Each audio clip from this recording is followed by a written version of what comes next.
বাবা তার কলিজার টুকরো সন্তানকে, ছোট্ট ছেলেটাকে দেখবেন মাঝে মাঝে আদর করে এরকম শূন্যে ছুঁড়ে মারে।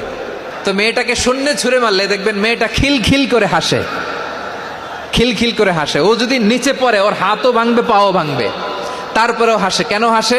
কারণ মেয়েটার বিশ্বাস আছে যে আব্বু আমারে ছাড়বে না, আব্বু আমাকে ঠিকই ধরে ফেলবে। চিল্লায় বলেন ঠিক কি না? ও আমার প্রাণের ময়মনসিংহের ভাইরা, এই জমিন চলে বিশ্বাসে। বিশ্বাস এই পৃথিবীর সবচাইতে দামি সম্পদ।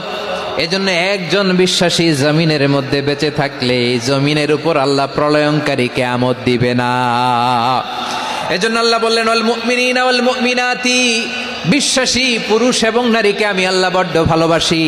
তারা এমন ভাবে বিশ্বাস করে না দেখে বিশ্বাস। আল্লাহ বলছেন আল্লাযীনা ইউমিনুনা বিল গায়বি ওয়া ইউকিমুনাস সালাহ, আমার বিশ্বাসী বান্দারা না দেখে বিশ্বাস করে। অদৃশ্যের প্রতি তারা বিশ্বাস রাখে, না দেখে বিশ্বাসটাই আসল বিশ্বাস। ঠিক কিনা বলেন?